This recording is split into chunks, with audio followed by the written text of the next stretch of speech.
जय जिनेन्द्र। जैन सोल इस मेरे चैनल पे आप हमारे वीडियो देखने के पश्चात लाइक करें,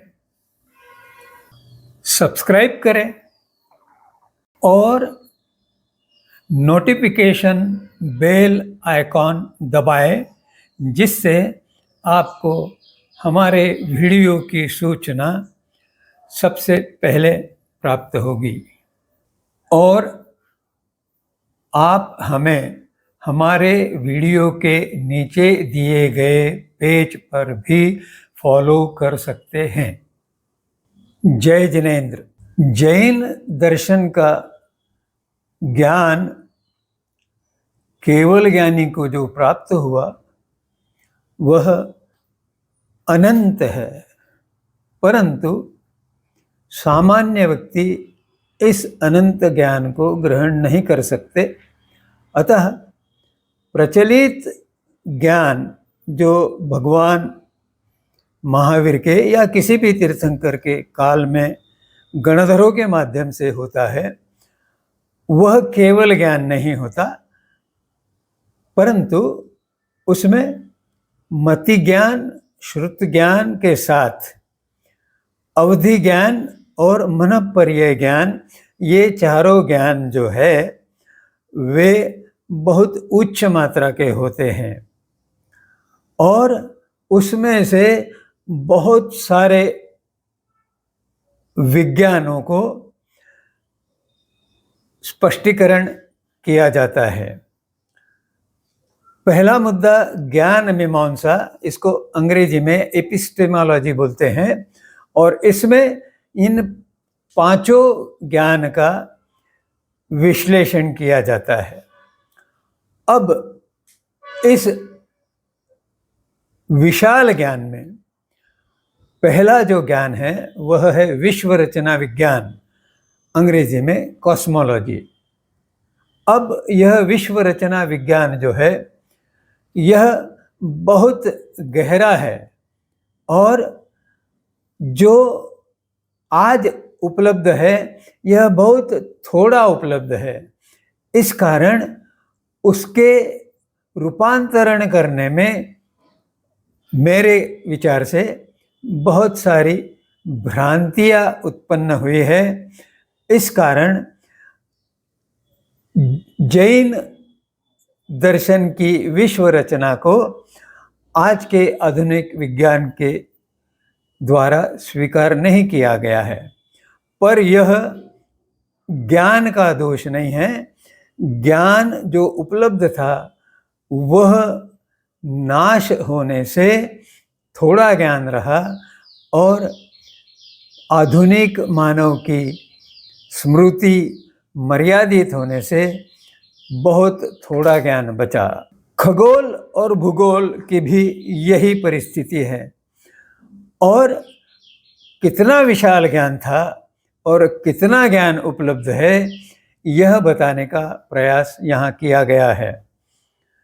व्याख्या प्रज्ञप्ति यह जैन दर्शन का महत्वपूर्ण ग्रंथ है और इसके 2,88,000 पद थे और प्रत्येक पद में 15 करोड़ श्लोक होते थे।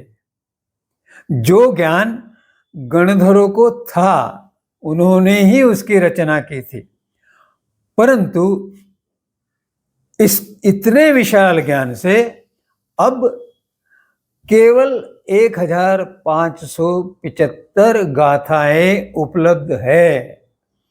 इससे यह समझ में आ सकता है कि भगवान ने कितना स्पष्टीकरण दिया होगा गणधरों को। उसमें से 1/100,000 अंश भी आज ज्ञान उपलब्ध नहीं है। जो थोड़ा सा ज्ञान उपलब्ध है उसमें पदार्थ विज्ञान यानी फिजिक्स, रसायन विज्ञान यानी केमिस्ट्री, गणित विज्ञान अर्थात मैथमेटिक्स और जीव विज्ञान अर्थात बायोलॉजी, इनका भी आवश्यक उल्लेख बहुत सूक्ष्म मात्रा में हुआ है। चिकित्सा विज्ञान का भी जहाँ जहाँ बात आवश्यक थी, उसका भी सूक्ष्म पद्धति से जो कुछ थोड़ा बहुत प्रकट किया गया है वह अत्यंत मौलिक है। इसी प्रकार से मनोविज्ञान, जो कि गलत नाम है क्योंकि उसे अंग्रेजी में साइकोलॉजी कहा गया है, या तो साइकोलॉजी नाम गलत है क्योंकि साइक को जो स्पर्श भी नहीं करता उसे मनोविज्ञान कहना गलत है, या मनोविज्ञान मन के संबंध में जो चिकित्सा हुई, साइक टच नहीं हुआ, उसको साइकोलॉजी कहना यह गलत है। मनोविज्ञान को मेंटोलॉजी कहा जा सकता है। परामनोविज्ञान यह पाश्चात्य विज्ञान का एक थोथा प्रयास है जिसके माध्यम से वे कुछ कुछ अंश में आत्मा को स्वीकार करने लगे हैं।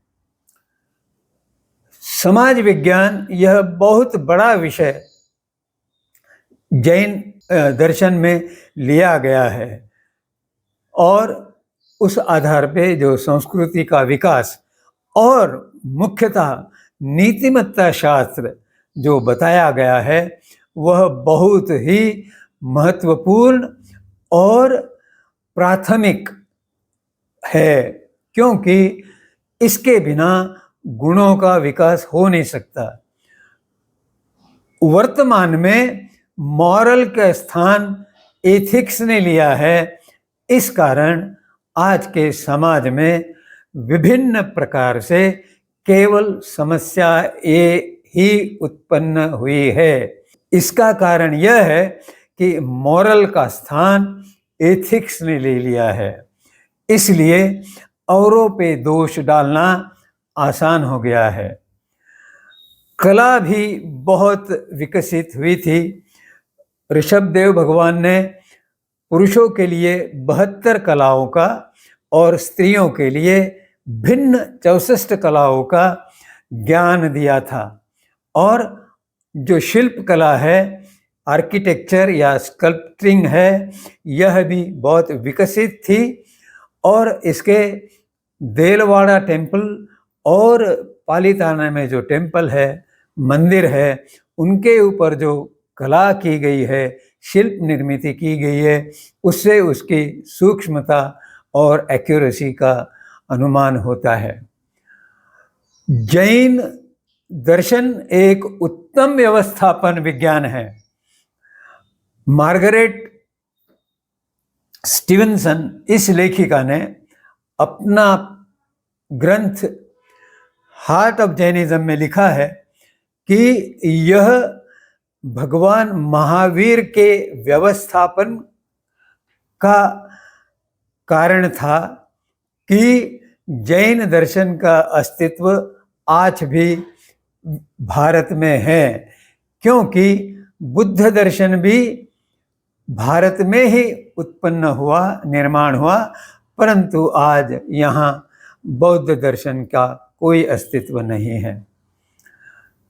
इतिहास और पुराण यह जैन दर्शन का अत्यंत प्राचीन है और तर्क तथा अनुमान के आधार पे उसकी प्राचीनता प्रमाणित की जा सकती है। परंतु जो 5000 पूर्व इतिहास और पुराण लिखने वाले पाश्चात्य लोग हैं, उनको इस बात का अनुमान ही नहीं है कि वास्तविक सृष्टि यानी विश्व यह अनादि है और वह अनंत भी है। इस कारण उन्होंने अपने धार्मिक ग्रंथों में जो लिखा है और उसे माइथोलॉजी कहा है, वह जैन दर्शन या वैदिक दर्शन में जो लिखा गया है उसके तुल्य नहीं है।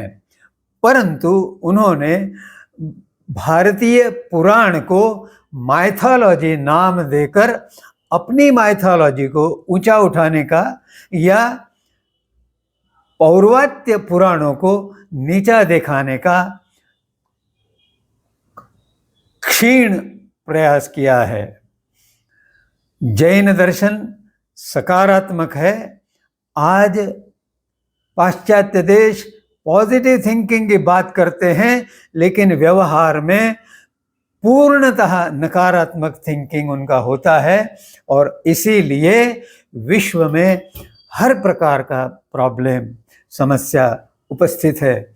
और एक भारतीय दर्शनों के कारण ही भारत में आज भी प्राचीन संस्कृति और सकारात्मकता, वसुधैव कुटुंबकम, इस प्रकार की व्यवस्था आज भी है।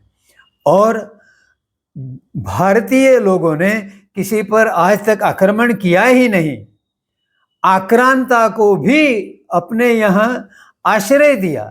यह उस सकारात्मकता और उच्च दृष्टिकोण का परिणाम है। यह अरिहंत दर्शन मौलिक है, इससे पहले कोई नहीं। यह परिपूर्ण है क्योंकि इतने सारे विज्ञानों के द्वारा इसकी चर्चा हुई है। इसका सर्वसमावेशिता यह गुण आज भी महत्वपूर्ण है।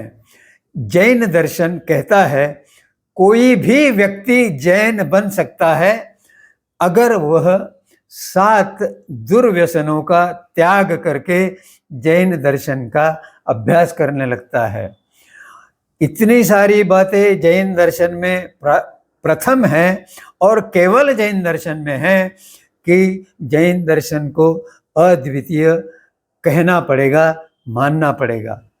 जैन दर्शन के कई विज्ञानों का स्वतंत्र पद्धति से विकास हुआ है। यह होने के कारण जैन दर्शन स्वतंत्रता का भी अधिकारी है। आधुनिकता जैन दर्शन में द्रव्य, क्षेत्र, काल और भाव, इन चारों विवक्षाओं से विचार करते हुए कालानुकूल परिवर्तन का प्रयास किया जाता है और इस कारण यह आधुनिक दर्शन भी है। इसमें इतने सारे विज्ञानों का समावेश है कि इसे वैज्ञानिक दर्शन कहना अनिवार्य है और इसके कई सिद्धांत अब आधुनिक विज्ञान द्वारा भी प्रमाणित किए गए हैं। इसलिए इसकी प्रमाणितता अन्य दर्शनों से आगे है। इस चर्चा या दर्शन के संबंध में आपके मन में कोई शंका, प्रश्न या जिज्ञासा उत्पन्न हुई हो, आपको कुछ इसमें गलत स्पष्टीकरण लगा हो, तो उसके संबंध में अपनी टिप्पणियाँ कमेंट सेक्शन में अवश्य भेजें। इसके लिए विनंती है। धन्यवाद और जय जिनेंद्र।